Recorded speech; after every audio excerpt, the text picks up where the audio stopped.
Hey, this is Mo from the Mobile Marvel, and today in front of me I'm holding an OPPO Find X9 Pro, and guess what?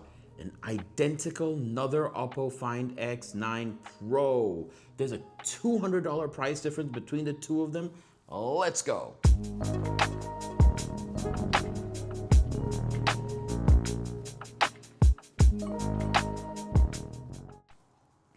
So firstly, this is a 16 GB and 512. This is also a 16 GB, 512. They're both titanium colors.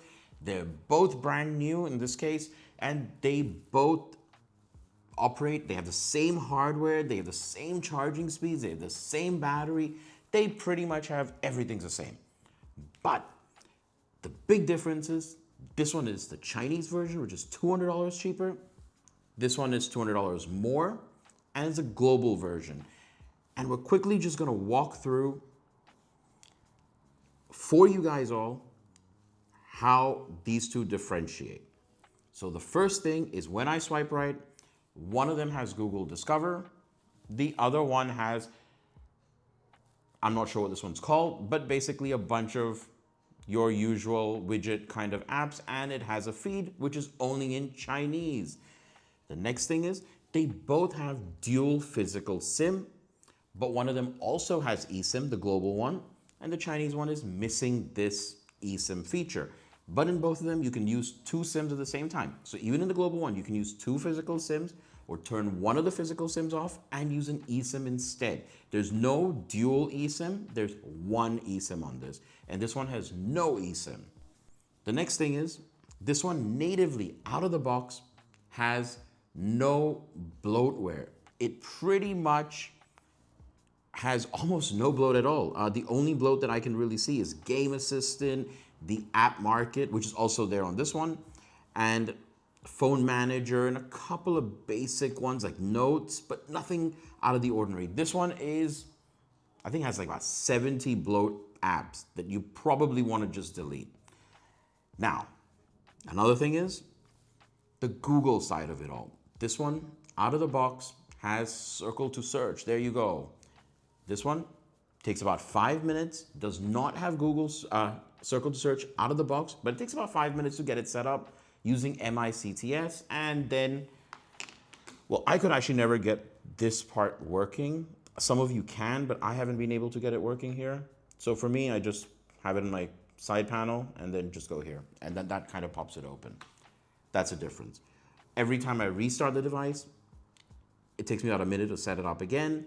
And every time there's an update, the same thing applies. But this one has it natively out of the box. The next thing is, hey Google. There you go, this one popped up. This one did nothing. There is Gemini on this, but this one will pop up on its own. I am Gemini, an advanced generative AI assistant. Well, there you go. Built on the latest family of multimodal large language. Okay, another one is when you hold down the power button, it will launch Gemini. This one, when you hold down on the power button, it will launch BNO or Google something. Nope, Gemini sorry. Go away, please. Thank you. That's another difference. Now, both of these phones have a ton of languages. This isn't always the case with Chinese devices, but in this case, they both have a lot of languages. This one has about 80 languages. This one has about 50 languages. But one thing you're gonna notice is this one is gonna have whatever language you decide to go with, it will only have that language throughout the system. But on this one, you're gonna have Chinese as one of the languages throughout the system at some point or another. The most common place you're gonna notice is in the global search. There you go. On this one, you do have some Chinese characters. It's in English, but some of the parts and stuff that you're gonna notice are still in Chinese, but here, there's no Chinese. It's all in English. Now, one of the reasons why a lot of people are interested in the Chinese versions of a lot of these phones, and that's because this one has call recording, this one has call summary, call translation, this one is advertised. It really is advertised, by the way, to have the global version is advertised to have some of these features, but as of today, here you go, both of them. One of them does the Chinese version, and the other one has none of these features. There's no call recording, there's no AI translation, and I'm on the latest software on the global version. So that is another big thing. And even when call recording does come through, what you're gonna see is it will let the other party know that the call is being recorded. In this one, nothing happens really. You can record the call, the other party will not probably know that you're recording the call. Do I agree with that? I'm not the judge here. I'm just kind of explaining the features across. Now, one thing is, there's a few differences as well, which a lot of people don't really notice. And that's stuff like when you open the web, and I'm a big fan of having like the default weather app. So on both of these, you have the default weather app, and on, you click it here, and on this one, you click it here. This one has, the Chinese version has more details. It has stuff like air pollution index. The global one doesn't. Why? Because their sources are different. So when you click in for more information on the global one, you end up on the weather channel. And here you end up on CCTV weather forecast. And guess what? Even though my phone is changed the language to English, it loads everything in Chinese once you click in for further information. And this one loads everything in English. Why? Because the sources are different. And that's something most people don't really mention. So one thing a lot of people don't mention is, and this actually is something I didn't know, and I didn't really notice this, but somebody mentioned this to me. They messaged me and they asked me, hey Mo, I only have 2 widgets. I can't really get more widgets on my lock screen for his global version. And which is actually true. So you can take a look at this. I have a bunch of widgets here, and I can select about a dozen or so different types of widgets. But on this one, I have 2 widgets, and there are no more widgets for me to select on the global version. Just phone and new note, nothing else. Whereas here I have calculator, a stopwatch, I can have a timer, I have the weather, I have the number of steps I take, I do have the phone and the new notes, and I have a bunch of other things as well, like air pollution index and stuff like that. So that's another slight software differences. What you're gonna see is with all of these Chinese manufacturers, they just give more features to their home market than they do on their global versions. Now, another thing is, OPPOs have some of the best, absolutely best cloning apps out there. What do I mean by cloning? I mean app cloning. So both of them do app cloning. Both of them will do your WhatsApps, your Telegrams, your Discords, all the basics. But the Chinese one will pretty much do every single app minus system apps.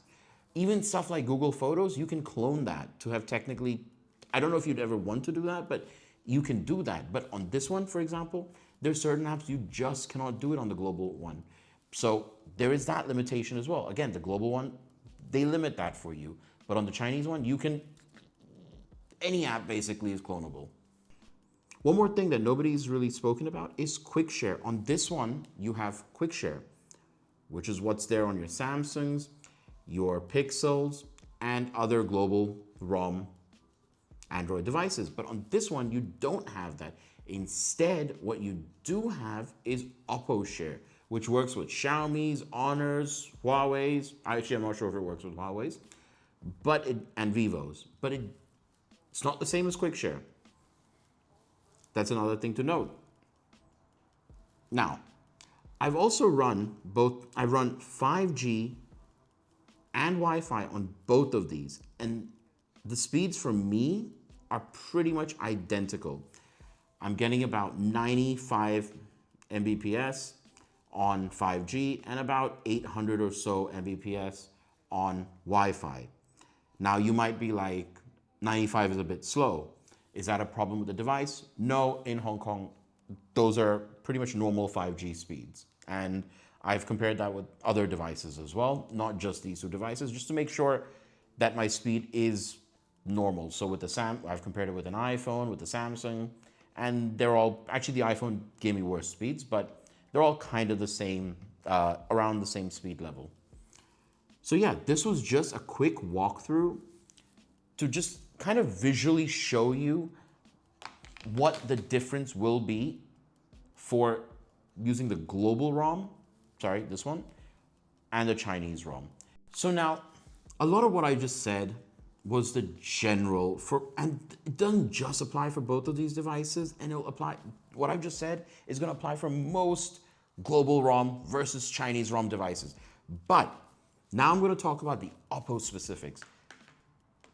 So the launch of the Find X9 series, there was one feature that was really talked about, and that was mind space and mind share. So, you know, where you make your mind maps and a lot of, you know, a lot of that feature set in the Chinese ROM device is only in Chinese. There is no way to change the language.